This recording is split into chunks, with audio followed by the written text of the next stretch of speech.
so that we have a master copy for tools and downloads. So if anybody doesn't want to be seen, obviously have your cameras off. So today is our session on seeking success in sales. So during the session, I'll be sharing tips and hints to bridge the gaps in your business around finding customers, retaining customers, those really core important things. I'm just going to add in a couple more people. So let's start at the beginning. Think about what's the best that can happen today. So if there's one thing you want to take away at 2 p.m. UK time today, what would it be? Use the chat to share. I'm jumping straight in today.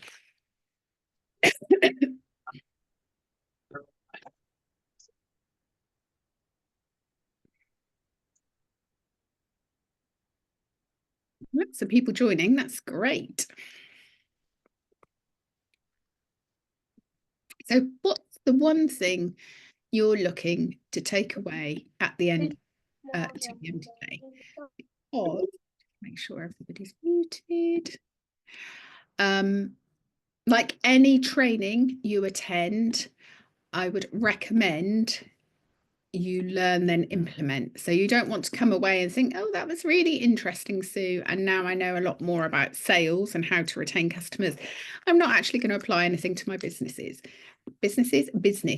it's really thinking about, why am I here today? What's the one thing I need to move me forward in my business as a result of attending today's session? So pop in the chat what it is you're looking for, and I can make sure that we cover it. Okay, get a good follow-up process in place for sales. Nice. Processes. A way to improve my sales. We'll definitely be covering that, Chelsea, so you're in the right place. Emily, I'd love to find a comfortable amount of sales ticking over each month with returning customers, retention, instead of feeling I'm starting from scratch every month. Yeah, I think lots of people feel like this empty diary feeling, or selling a book once. We never want to sell a book once. That is a leaky bucket. And we'll definitely be talking about that. How to improve follow-ups to retain customers. So again, retention, sales process. We cover retention, so that's great. Learn how to retain customers. Good. Retaining customers, lots of retention around today. Examples of how people get sales from online. My in-person time is limited, so need to maximize sales online. Yeah, we cover that, Fiona, so that's good. Good record keeping. Is that for your client sales, Sarah? So you know who to go back to and when, I assume. And consistency in selling. Lovely. Great. Well, I think I'll think about the sales process. I can't remember if it's in this one, Katie, but we can cover that at the end. But everything else that everybody's mentioned, Sarah's record keeping comes into processes. So we can cover that for sure. Excuse me. So my hope for this session is that by the end of the hour, you'll have enough to go away and put your books and your services out there in a way that will get seen by more people. So remember, if your business is relatively new, you're going to be spending around 80% of your time, your Usborne time, on visibility. And generally, if we're running an online only business, we want to be spending about 50% of our time on getting visible, engaging, following up, building our audience, creating leads, all those kind of things, so that we're consistently bringing more people into our sales funnel. So my aim is for you to go away with something that you can take away and implement. So what I'm going to do is I'm going to run through some common themes that trip people up around sales. And the first one is, I feel awkward selling and I worry that I'm being pushy. So pop in the chat if this feels like you.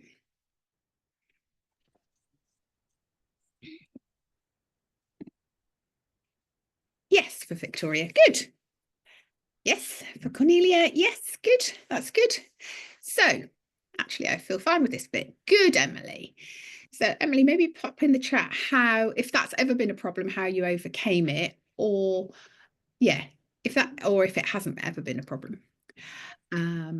Sometimes, but then I think sod it. Nice, Fiona. Joanna, unfortunately, yes for Maria, yes for Chloe.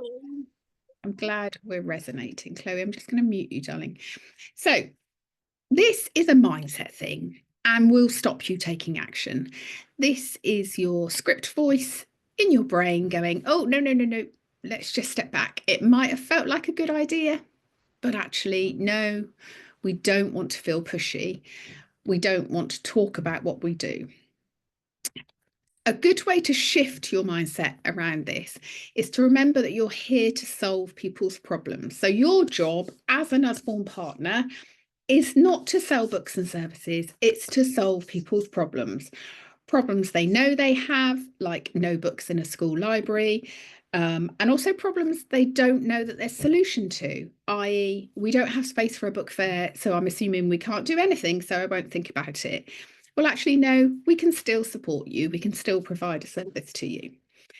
So what we need to do is focus on how we solve problems and the overall experience you're going to give for your future customer, and imagining how they will feel, which will take away the awkwardness. If you shift your mindset from, I feel like I'm kind of dropping into people's DMs and trying to make them buy my products or book my service, instead of, I genuinely know I can help people with what I offer, that's a massive mindset shift. And what it means is that you turn up every day. It means that you're visible because you know, I know how I can help you. And that's what I'm here to do. I'm here to serve. I'm here to help find a solution to those problems you have. So I want you to share in the chat how you solve people's problems with your lovely books, puzzles and games, and the services you offer.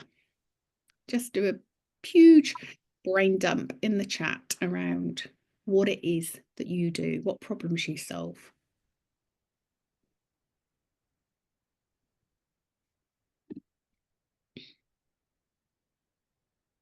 Emily, I like the selling as I'm such a huge fan of the books and spend lots of my own money on stuff for Joshua. So why shouldn't anyone spend their money on beautiful books for their little ones? I struggle more with selling events to schools and Usborne to recruits. Nice. We can do a little exercise on that, Emily, in a minute.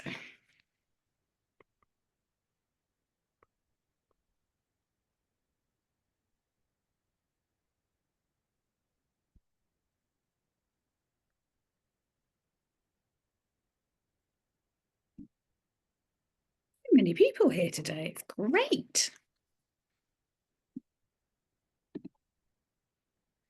Last minute presents. Nice, Catherine.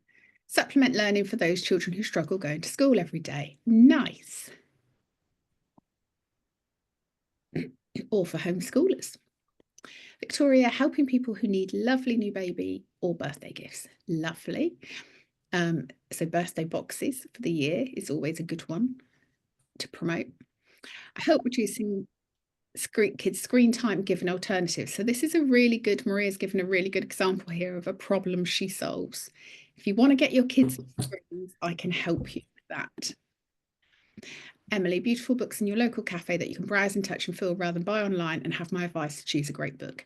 Yeah, so this is a good one with Emily, because your job as problem solvers, as I've just mentioned, is to solve problems that people know they have. So my child's speech is delayed and therefore a word book would be really useful, or problems that people didn't know they have, where you can suggest books that will supplement learning, turn reluctant readers into readers, learning by stealth, all that kind of thing that you can solve, that people don't know there's a solution to, and you'd never put it into Google or to Amazon or anything like that, because you wouldn't find the right product. So your job is to find the right books for children. That is your role. So your superpower, or one of your superpowers, is finding books for people that they didn't know they needed. If you can nail that for people, then that creates loyalty and trust a lot quicker with customers, because they think, I didn't even know that book was a thing. And now, or that game or that puzzle. And now it's made so much difference to my child's experience, to my experience as a parent or carer. So really think about how you do that. Party bag fillers, nice. People who need books and resources to support their children's learning, school or home ed. Yeah. Support parents and children select the right books for them based on their interests, abilities and needs. I also support schools to fill their libraries with books without touching their budget. So again, Emily, for you, this is good, what Katie's written here. Supporting schools to fill their libraries with books without touching their budgets. That's the problem that Katie solves, that schools don't have any money. Katie doesn't care that they don't have any money, because she can solve that problem of getting books into their libraries straight away. Sorry. Shut that door. Sarah, I actually do okay with sales. It's repeat sales I struggle with. We'll move on to retention, Sarah, don't worry. School events. We have amazing offers and I come and do everything for them. So very low stress for teachers. So again, Emily, I would niche that problem solving a bit more for schools.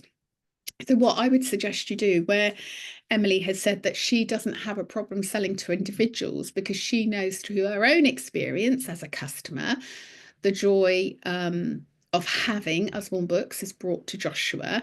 So she's able to share that enthusiasm and energy and problem solving. I want you to take your schools and your recruits and think, okay, so what problems do I solve for them? And bring in that same passion and energy for that. Simona, presents for any occasion, party bags, fillers, extra reading books for children who are behind in reading, like my little one. Nice. Specific problems, like once I had someone who wanted to help explaining allergies to her daughter, who had just developed one. Yesterday I sold a new book, baby book, to help explain the first child is going to be a big brother.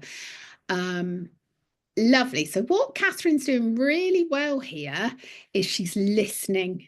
She's basically almost putting a sign up, either online or offline, saying, within 3 questions, I can help you find the right book for your child. So almost like a little challenge to people of, I know I can find something that your child or the child you're looking for would benefit from.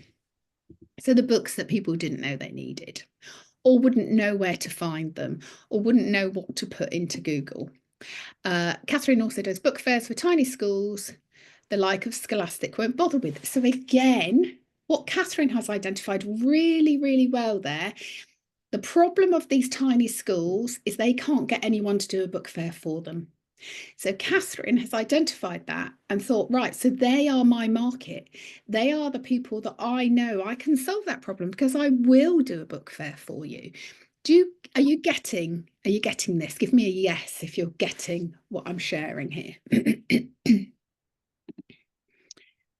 While I wait for you to say yes or no. Yes, for Simona, good. Excuse me, terrible cough. Yes, good. So I really want you to think about this. And we will go through this. I really want you to think about, who do I want to help? Because we will come on to this, but if we're thinking, well, everybody, kind of stop the press, but not everybody loves Usborne Books and not everybody wants to buy Usborne Books from a partner. So you have to get more creative in your thinking, which we'll move on to.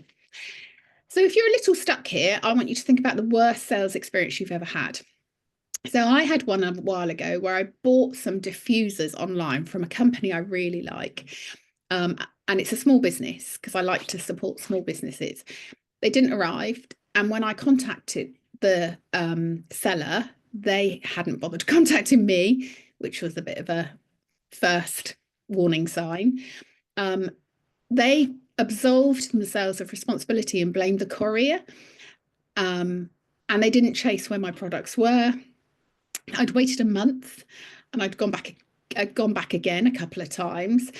And although the woman had apologized, she kept putting the blame on the courier, and I had to make her realize that actually I was her customer and she was the courier's customer. So I don't care about your courier. I care about the service you're providing to me. If your courier isn't providing you with a good level of service, then as the customer, you need to change.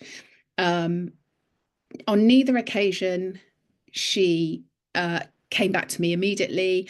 In the end, I just asked for a refund. And again, she took no ownership, no customer service. I loved those diffusers. I have not bought them since.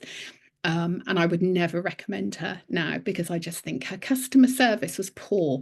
And I understand problems happen, but it's when you are dealing with problems, that's when you show how good you are at looking after your customers. So I'm sure, I'm going to keep an eye on the time. I'm sure you can think of some poor experiences you've had as customers. So again, what I would suggest you do is write them down and think about, okay, so how can I make sure I never provide that level of service? Again, conversely, think of your best experience. So I tend to support direct sellers wherever I can. So I bought from a direct seller online. She'd reached out to share something that she thought I might be interested in based on conversations we'd had previously. Hadn't ordered from her before, but she'd kept in touch with me, just been good at what she does and remembered things we'd discussed in the past. So then I went on and placed an order. She messaged me when I placed my order, messaged again a few days later to tell me that the order was on its way, and then contacted me a couple of weeks later to say, how are you getting on with it? Here's some tips on how to use it in a better way, with some skincare products, and sent me some happy posts. Nothing big, nothing of any consequence, but as a personal connection. So this is where you, as small business owners, can excel, because Marks and Spencer's can't do that. Sainsbury's can't do that. Scholastic, who we've mentioned here, don't drop off some flowers to the administrator at school to say thank you for their help, or drop a card to the nursery manager after a ready, steady listen. So again, I want you to think about your worst experience and how you can ensure you avoid falling into those traps. And then I also want you to write down some of your best experiences as a customer and think, how can I replicate those things? What can I take from that and bring into my own business so that I can make people feel like I did as a customer? So hopefully now you're almost creating, those of you who feel pushy, you're creating a visualization of, I know what problems I solve now. I know how I want to help people. And actually, the more people I help, the more money I earn. So that's a reflection of the good I am doing in the world. If I'm earning lots of money, it's because I'm helping lots of people with my products and services. So keep replaying this in your mind if you're a fan of visualization, and think about the experience you want to give your customers. So maybe if you're working with a school, do you want to do preview sessions? Do you want to do launch assemblies? What is it that you want to create, and how do you want to make your customers feel? And that will build your confidence massively, especially when approaching schools and nurseries, because you will know precisely why you are the person to help them. Has that helped the people who feel a bit weird about being pushy?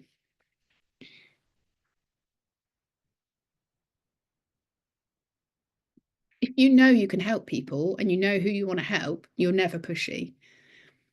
Good. Brilliant. So keep replaying that, keep writing it down, reinforcing it in your own mind of, this is a good thing. I am helping people because I just need them to understand how I'm doing that. And again, if you've had people who've shown interest in the past, they've put their hand up and said, yes, we're interested in something, or potentially interested. Until they put their hand down and say, no, we are no longer interested, it is your job to keep following up. I can't remember the stats because my brain's gone this morning, but basically over something like 80% of sales happen between the 5th and 12th follow-up. I've got a stat on it here, so we can check that. But that's where the magic happens. And something like over half of people don't follow up after the second attempt. So we have to keep following up. So, as I say, your role is to solve people's problems. So the next challenge that people face is I don't have enough people to sell to. So this is where you may be selling a book once, and we don't want to do that because that just means that we're constantly having to fill up this sales funnel. So I'm going to bust a myth here. You don't need a huge audience to sell to.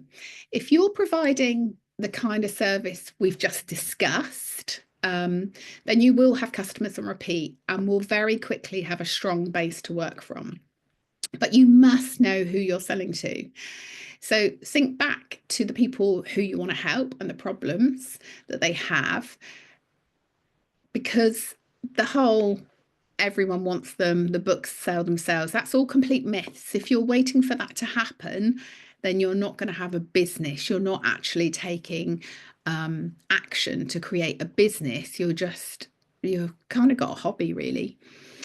And yes, people may occasionally buy a magic painting book from you, but that's not going to build your business. So have a look. If you don't know anything about fab selling, which is looking at the features, advantages and benefits of products, then have a look at that on tools and downloads, because that teaches you how to sell effectively and talks about cross-selling and upselling. And basically what we're doing when you are selling something like a buyer's psychology, you start with emotion. So you start with the benefits. Facts tell, stories sell. So you always start with the benefits, then you move on to the facts side of things, so the features and the advantages. So always start with the benefits. Sorry, I haven't switched everything off. So your job, as I keep saying, is to help solve problems for those who yet haven't found a solution. Finding books for people they didn't know they needed, offering services that are the right fit for your customers. So the way to do that is to do the ideal customer exercise. So think about your goals for the year. Do they involve schools and nurseries?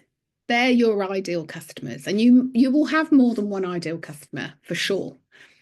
Maybe you want to support mums of preschoolers with a home library. Maybe you want to help those mums build up their library of books.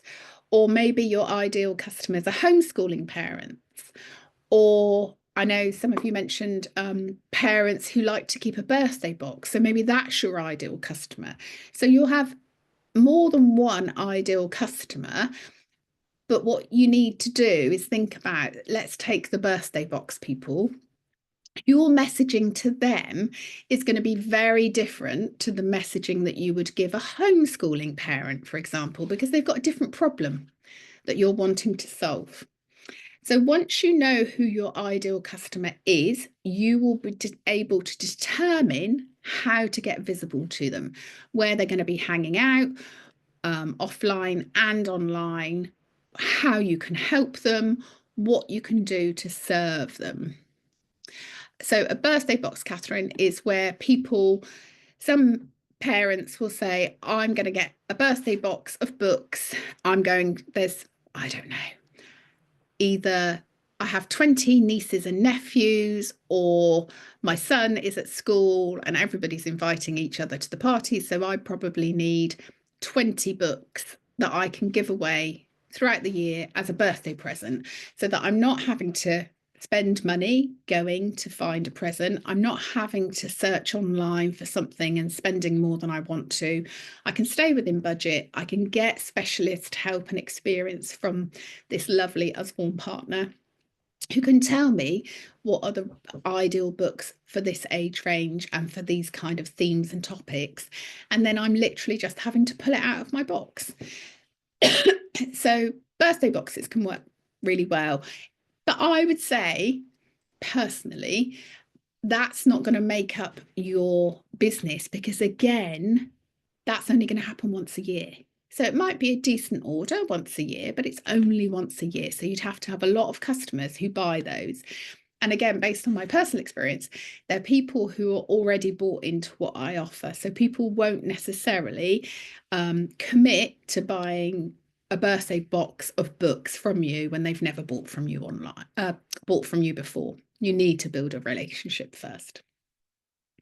So if you haven't done your ideal customer exercise, then screenshot this and make sure you get it done, because it's really going to help you understand you're not serving everybody. We need to niche.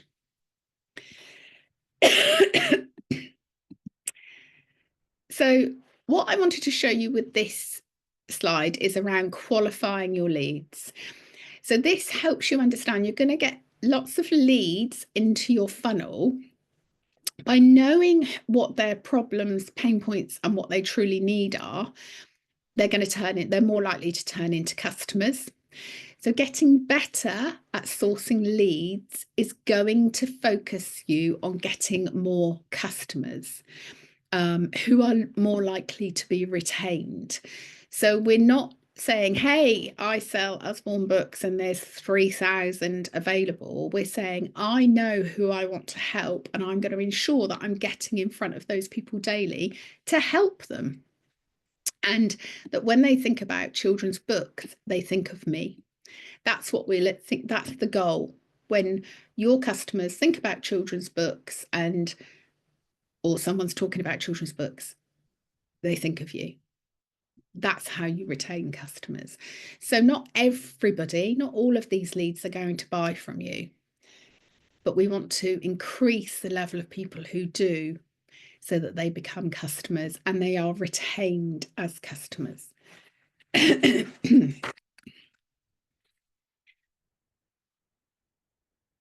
For some people, they feel invisible online. And if your business, as I've mentioned, is solely online, then 80% of your business time should be spent on engagement, audience building, and visibility. So again, do a sense check with yourself of thinking, well, how much time am I spending getting in front of my audience, building my audience every day? If I could bring in one new person into my sales funnel a day, that's 365 new people coming in. So where am I finding these people? How am I creating interest? How am I turning up and building authentic relationships with them? And people need to see something online 27 times before they buy. It's less offline. I think it's something like 8 times. And online, they're only going to see 1 in 5 of your posts. You have 0.2 of a second to stop the scroll.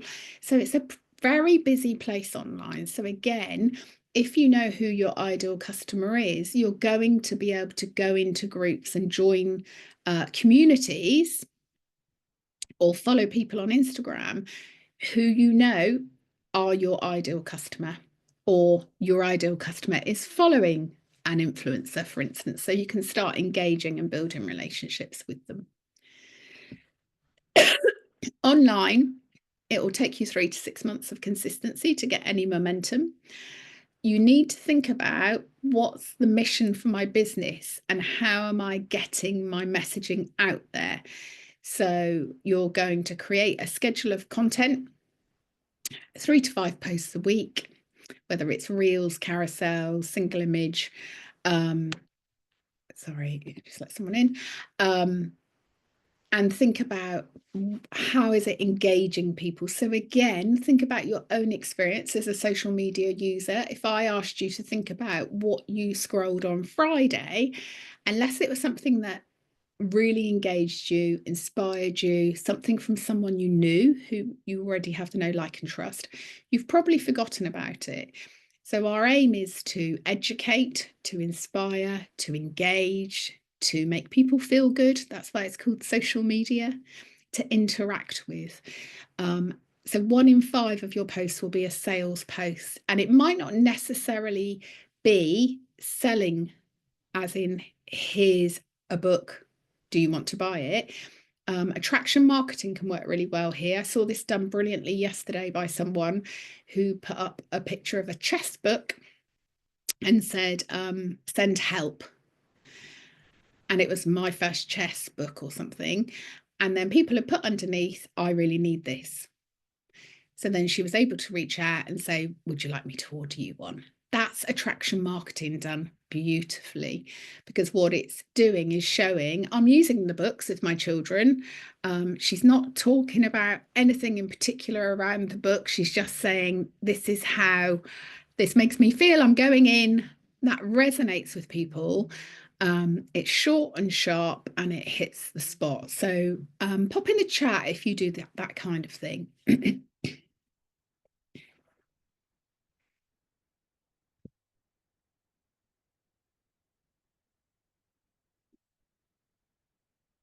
I need to do more of this.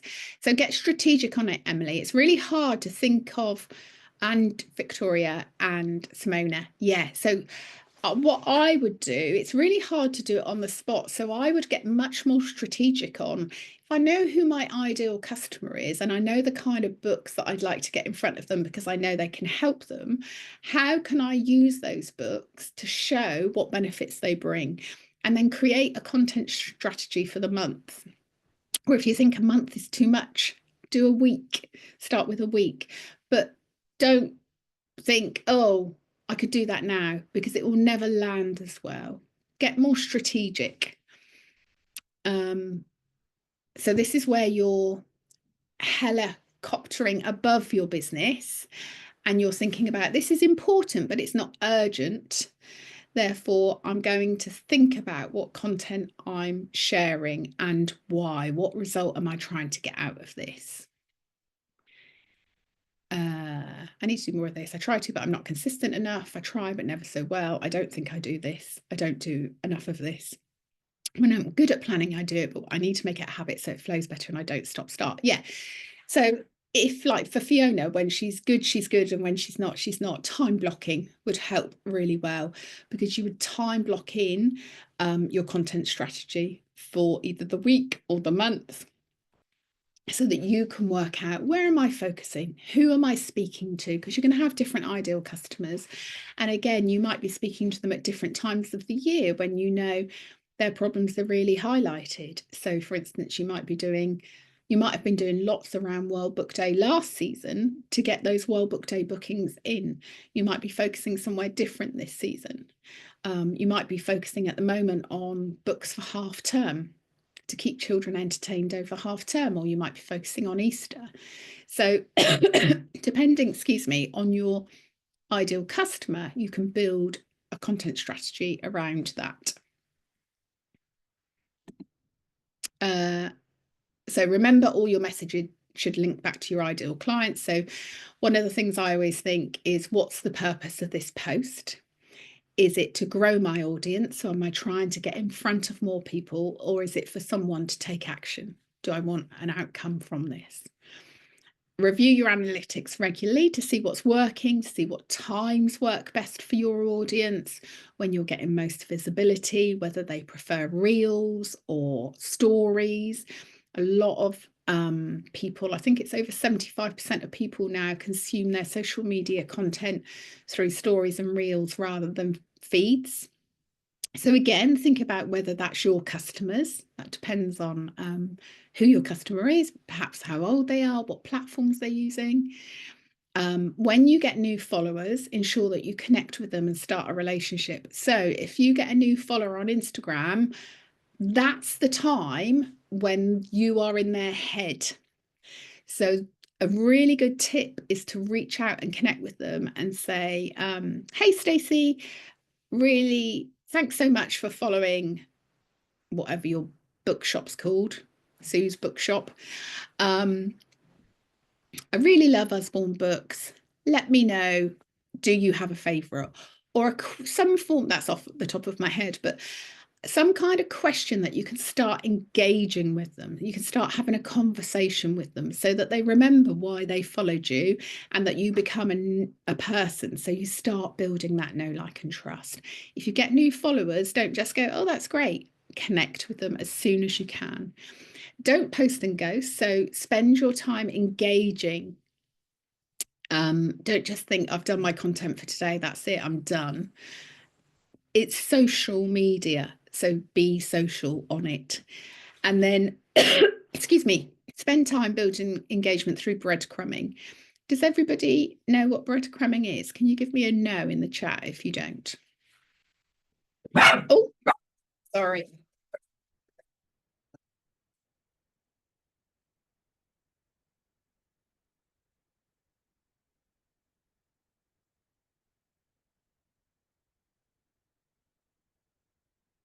No, no, yes. Okay, so breadcrumbing is basically where you're building authentic relationships online. So you would know who your ideal customer is, and they might be someone who, I'll give two examples, one on Facebook and one on Instagram. So they might be someone who follows Giovanna Fletcher, that they really admire Giovanna Fletcher. They're someone, they're interested in her life, the tips she shares. So they follow her. You might think, right, okay, so I'm going to find my ideal customers following Giovanna, and I want to be part of that conversation. I want to be part of that community. There's two ways you can do it on Instagram. You can go on and start looking in her feed, start commenting on posts, interacting with stuff, providing solutions, and not about books, not about I can help you with anything, just being generally helpful and saying, oh, yes, I've got some tips I can share on batch freezing, for instance. So just generally being genuinely helpful and building connections. What you can also do if you start doing that is you can click on the people who have commented and start following them so that you can start building relationships with those ideal customers. But again, you're doing it authentically. You're not doing it as I need to sell you some books. You're just building your network online. With Facebook, it might be that your ideal recruit, when you've ideal recruit, sorry, ideal customer, when you are looking at the kind of Facebook community she's part of, she might be part of a twins group. She might be your ideal customer might be a mum of multiples because you think, I know I can help mums of multiples to make life less frantic for them by providing quality activity books that they can use with their children. So you might again join a mums of multiples group, and again you'll look in the search bar at the top. You might put in different words, so maybe potty training or something where you feel you can share some advice, some benefits, something where again you are genuinely turning up as a part of that community, and you'll start sharing advice, tips, becoming someone that's known in that community. So over time, what will happen is people are really nosy. So they will click on your bio and then they will see, hopefully, that there is an opportunity to buy books from you. So they'll start having conversations with you. You'll start having conversations with them. They'll start liking your Facebook page or following you on Instagram so you can start having conversations there. So a way it worked yesterday, and this is like a perfect execution, it never happens this quickly, but I was on a Facebook group for a sales community. So people who sell, doesn't matter what they sell. And someone had said how much they loved presenting face to face. And I put up a comment saying, oh, yeah, I did a keynote a couple of weeks ago and I loved it. You can't beat the energy in a room. So I was just sharing, connecting, being supportive. And then someone who hadn't posted on that feed, but was obviously lurking, like we all do, had obviously thought, oh, who's this person? Clicked on my name, saw my Facebook banner on my personal profile says about my direct selling community, and it says click to join. When you click to join, it says I help people find customers, recruits, and success on their terms. So then she'd asked to join my Facebook group. So that's a really quick, streamlined version of breadcrumbing. But that's what happens over time. So again, find maybe 5 groups or 5 people that you can follow on Instagram, depending where your ideal customers hang out, and spend about 30 minutes a day to start connecting with people and building relationships. Does that help those who didn't know? Does anyone have an automation DM for new followers to initiate the conversation? Like ManyChat, Fiona. I know some people use ManyChat.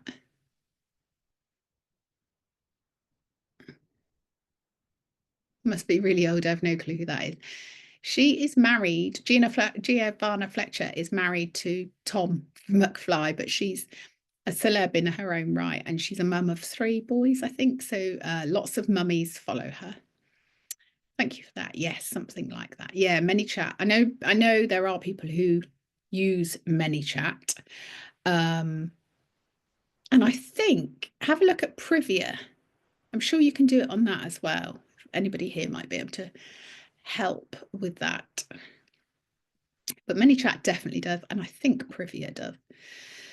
But I wouldn't worry about that too much if you've only got a few at the moment. It's good to future-proof, but focus on getting the people first of all. So the other thing I want you to think about is how many of you have spent loads of time selling a £5.99 book online to one customer at a time, creating images, messaging back and forth, arranging delivery, etc. So really think about the use of your business time versus the results you're getting. You're in a unique position as a partner that you don't have to rely on online sales, although obviously you're going to still want an online presence for building the know, like and trust with your schools and nurseries, and to sell to some of your customers, depending who your ideal customer is. You offer an incredible service to schools and nurseries that can get more books onto their shelves across the UK and Europe. So work on a strategy to build a strong schools business. We work on about a 1 in 10 conversion. So 1 in 10 of the schools you contact will want to have a relationship with you. So again, it's about getting very strategic about who am I contacting and why? Do I have any warm contacts there? Have I looked at, if you're based in the UK, have I looked at the Ofsted report? What areas could I help them with? Where are their problems? What problems could I solve for them? This can become your superpower and will help improve literacy levels in schools, as well as your income. So back to the more people I'm helping, the more money I'm earning. If you don't know where to start with schools and nurseries, speak to your mentor or look at, there's loads of useful tools on tools and downloads, videos, etc. So have a look there. Also think about doing some look for a book events. So some partners are seeing phenomenal success with these. Plus it builds your audience in a different way so that you can get in front of people who you would never normally have got in front of. So it's a really strong business strategy. So again, watch some of the videos on tools and downloads to find out more about look for a book. But for instance, one that's immediately springs to mind for me is someone recruited a really good team member, and it was through a look for a book where this person had found the book with her daughter, and the partner had set up a Facebook community for her look for a book finders. And the idea was that you joined that group, you got reading tips, support, help, and you posted in there, here we are with the book that we found, and either what's the word, put it out there again for other people to find or kept or whatever that person had decided. And then by being part of that community, this person, this look for a book finder, thought, actually, I would love to do this as well, and then went on to join. So it's a good way to get in front of customers and potential recruits by stealth. So who is currently working on their schools, nurseries, and or look for a book plans? Yeah, she's an actress too. She's got a podcast. She does everything, Giovanna Fletcher. She did I'm a Celeb. Sarah, I went to a new school today to chat with the headmistress. I have the parents' evening on the 31st of March, and I'm going to do an adventure game book session, and they've ordered 10 game books. Love that. So again, what Sarah's done here is she's niched really well on, instead of I'll just come and do a book fair for you, or I'll come and do a parents' evening for you with a stand of books. What she's done is gone, what we could do is this, and that adds value. So how are you adding value? Also, if you do look for a book, make sure you send something to local paper. Yep, if you do anything, make sure you send it to the local paper, get the paper along, see what contacts the school has, see what contacts you can get in the community to put you out there. So when you're doing an event, quick tip, you want to think about the before. So what happens before the event. What do I need to do? Who do I need to notify? How can I ensure that this event is successful as possible? So who am I working with to make this event successful? The during is the easiest part because it's the mechanics of whatever you're doing. The after is where most people fall down because they just don't bother. So the after is where you get your referrals, where you get your bookings, like repeat bookings.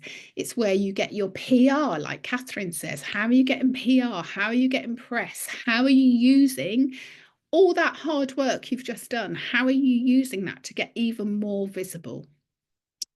So always think about the before, during, and after. I'm school hunting, good. All of those things. My goal is to have 10 school events this year. So for Emily, she wants to contact 100 schools to get those 10. So Emily will build, I'm saying Emily will hopefully build a strategy of this is who I'm contacting, this is the problems I solve for them, this is how I'm contacting them. So it might be a letter, it might be an email, it might be a face-to-face, it might be I'm going to go and do their spring fair, it might be through my warm contacts. And then it's going to be, right, so when I've done that first contact, this is my second contact, and this is my third contact, and this is my fourth contact. And it's put in my diary, and I know when I'm going to do it, and I know what I'm going to say in my follow-up messages. Catherine, I have to go out shortly to hire some books. Ah, nice. Also working with school, but we're on half term. Lovely. School hunting too. Good. So again, think about how can I help these schools? Remember, your mentor is there to guide and support you with this. So make sure you're working alongside them. Let them know what areas of the business you want to focus on, because they can signpost you to the appropriate training that will help you. So this is another challenge that people come up against. A lot of the time, the reason we don't have enough business is it's either a mindset thing and we're treating it like a hobby rather than a business. So check yourself and think, how do I treat it? Do I turn up every day ready to work at whatever time you say? Do I take the actions I'm going to take? And if I don't, I put them forward for the next day and I make sure they're done.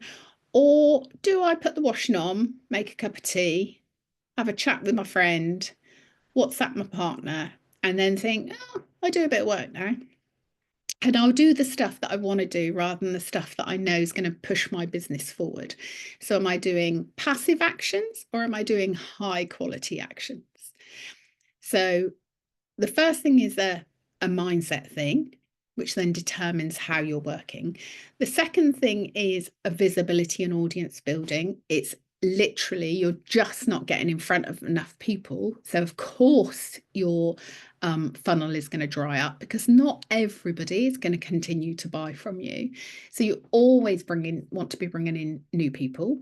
So how are you doing that on a daily basis? So that's the other reason. That's the second reason that people don't get the sales they want.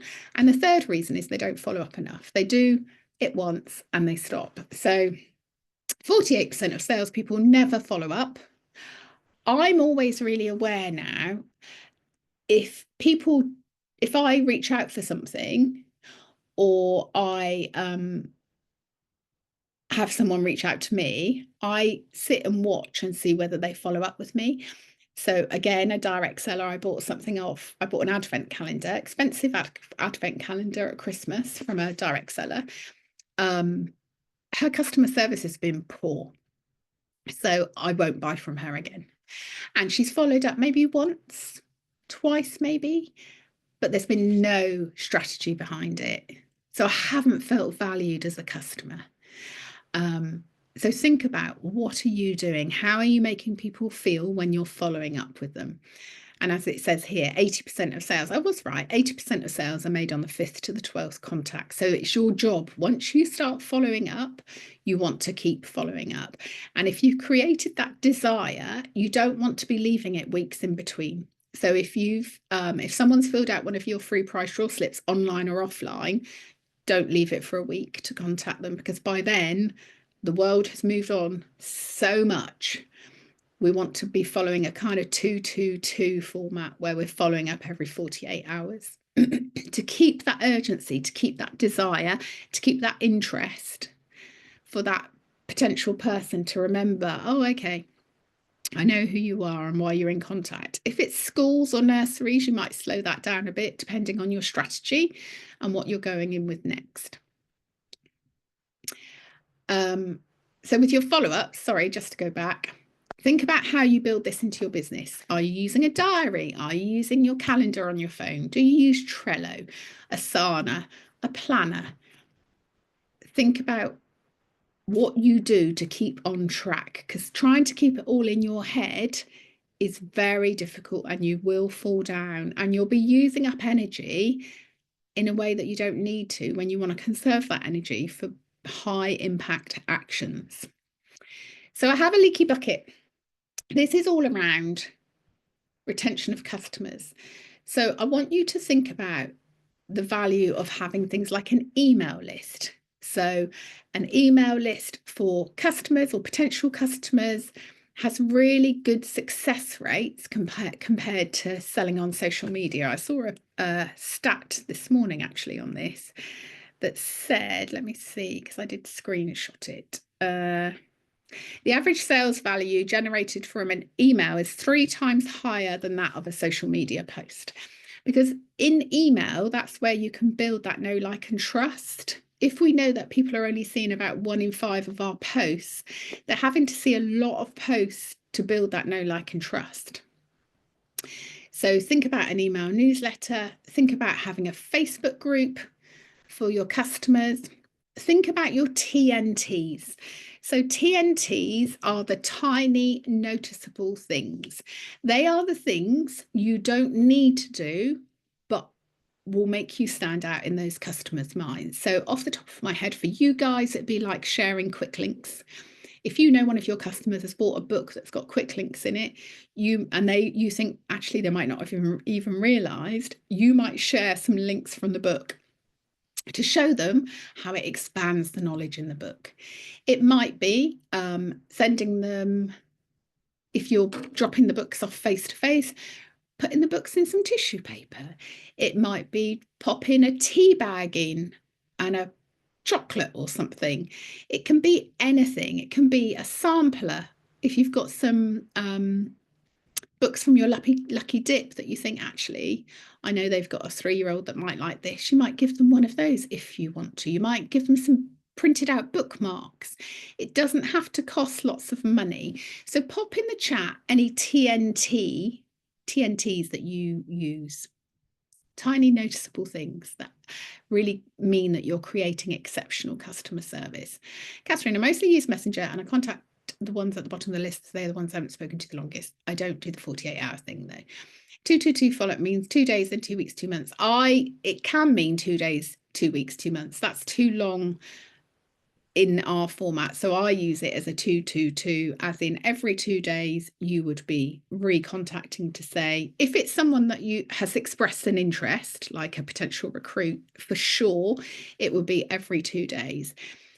If it's someone that's expressed an interest in a product that you've shared, again, I would go every 2 days. You're not pushing and going, do you want it? Do you want it? Do you want it? You're having a different form of conversations. With schools, I would slow that down, but I wouldn't do 2 days, 2 weeks, and then 2 months, because that'll fall off a cliff. That makes more sense. I have a thank you note that I put in with orders. I also have some Poppy and Sam activity sheets and some bookmarks to colour that I printed from Tools and Downloads a long time ago. So this is perfect that Victoria's doing. So a thank you note, which is personalised. Perfect. That's all you need, just because it's things that you don't need to do. Marks and Spencers can't do that. They can't give you that feeling. So think about, what can I do that I don't have to do as a TNT? Colouring pages or bookmarks, nice. I'm organising a reading challenge on my Facebook group. So in January, all my customers received a short letter explaining the idea, a reading tracker, and one of the readers from the library with their orders. Lovely. They always get some activity sheets and usually a magic painting sheet. Older readers get bookmarks. Nice. So again, lots of you doing the same thing. So think about, if I want to stand out, what else could I be doing? And again, it doesn't have to cost money. It can be, oh, hi, Emily. I thought of you because I know Joshua loves the beginners books and they've just announced there's a new one coming in 3 months' time. It just shows I'm thinking about you. You are on my mind. You are important to me. That's the kind of service you want to provide to people, that they feel valued in your business. Wishing Happy New Year, Christmas, etc., and take the opportunity to thank for customer. Exactly that. It's making people feel valued. So that will really demonstrate how to retain customers. If you know that you've got customers, so when you're selling a book and you're thinking, I'm not just going to sell this book once, and you're selling online or offline, how can you keep them in your funnel? Is it that you're using free price draw slips more effectively so that you can create an email newsletter and you share with them? If you fill out this free price draw slip, you have an opportunity to win £100 worth of books, but also I send out a monthly email newsletter where I share hints and tips for parents of preschoolers to help with pre-reading skills, if that is your ideal customer. So then I know, as a parent of a pre-reader, a preschooler, oh, actually, that would be quite useful for me. That's going to keep me close. That's going to keep me in your funnel. How do you keep track of customers? Excel spreadsheet. Yeah, you can do that. You can do Trello, whatever works for you, Charlotte. Whatever. What I would say is use something really simple. Don't overcomplicate things. Excel is probably the easiest. So why do we want to retain? Well, loyal customers spend up to 67% more than new customers. So again, think about your own experience. When you try something new, you won't go all in and spend loads of money. You might buy one or two things. And if you like it, you'll go back and buy more. So that's what your customers will do. So think about the first sale is just the means to a second sale. So that's why sometimes if you sign up to something online, you get 10% off straight away, because they want to keep you in their market so that you keep buying from you. You keep buying from them, sorry. Retained customers are also more likely to refer you to their warm market. So, Ola's amazing. She got some amazing books for Abby. I definitely recommend her if you're looking for books for Jacob. 71% of people base their buying decisions on trust and believability. So that know, like, and trust. So that's where if you're turning up regularly, if you're being consistent on socials, if you're turning up at your markets regularly or your hospital, coffee shop, open day things, then people start to go, oh, I always buy from Lizzie because she's here every month. And I will buy my Christmas presents from Lizzie because I know she's going to be here at the beginning of December. Making personal connections with customers that go beyond your product is essential to retain customers. So again, that goes back to TNTs. I know you more than just you've bought something off me for £25. So I'm going to stop sharing. We have a minute. So has anybody got any other questions? With Sarah and Katie, with your processes and record keeping, we don't tend to cover that here. But again, what I would do is, as I've suggested, use something really simple like Excel for your record keeping, Sarah. Keep it up to date. So time block the time you're going to update it. And with your processes, Katie, it's stepping away, looking at who your ideal customer is, and then thinking, right, so how can I approach them and how can I continue to follow them up? Please could you explain what the free price draw slips are? Oh, thank you, Simona. That's brilliant. So if you go, Chloe, if you go on tools and downloads, there's a document that says free price draw slips explained. And that will teach you how to use free price draw slips. Free price draw slips are like liquid gold in your business. As direct sellers, you're very fortunate that you have this marketing tool that costs you no money, that Usborne provide for you on a monthly basis, if you use them effectively, it's a really good way to continue to bring people into your business, both online and offline. So make them part of your strategy. Look at me, all my loyal customers. Exactly. How can you retain in-person customers? Price draw slips. Yeah. So that's how you would hook them in, Charlotte. Excellent. Can you just pop in the chat your top takeaway from today and what you're going to go away and do? And then I would let you go.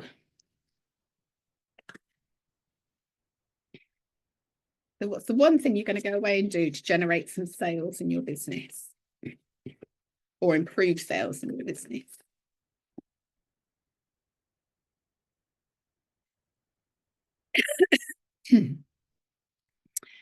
Make a social media schedule plan. Nice, Victoria, and time block it in for every month. Oh, so many good, but I definitely need to be more strategic about my follow-up and get some spreadsheets on the go. Love it. Great ideas about the way you solve problems. Nice, like that. Planning time for the follow-up and writing a strategy for this. Yeah, remember, if you're not following up, you're not doing your jobs properly. We have to follow up. It's not you being pushy, it's part of your job. Make my customers feel valued. Nice, TNTs and follow-ups. Try to offer something different. Explore birthday boxes. I would mind map that, Catherine, and think about who you sell to at the moment. If you're wanting to sell to them again, what other services you can be offering them. But remember, customers will only buy. I mean, the great thing is with your product, their children are constantly getting older, so they constantly need different books for developmental needs. So it's a great business to be in, but there's only so many ways to sell to them. So kind of explore that, but also explore how you bring new people in. Going to revisit my ideal customer. I think I have 2 groups, schools and home educators. Good. So again, you'd think about different messaging for them, Fiona. Look at my social media strategy and focus on my messaging to school about pain points. Yeah, start with the problem, not the solution.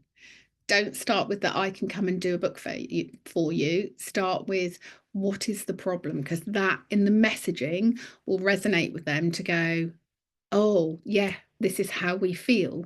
If you start with I can do your book fair, they don't understand why. So start with the problem. Change my ideal customer from a person to a school, as that is who I want to work with. Love that, Simona. Use a theme each week and schedule posts. Yeah, I mean, you can do a theme each week. You can do a deal of the day. You can do lots of different sales strategies, but really bring it back to, but who is it that I want to help? So you can create urgency through your kind of marketing of different sales strategies, but bring it back to whose problems do I want to solve, and how can I get in front of those people? So I hope that was useful. Bit of a whistle-stop tour through sales.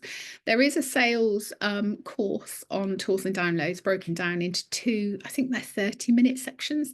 So have a look at that sometime as well.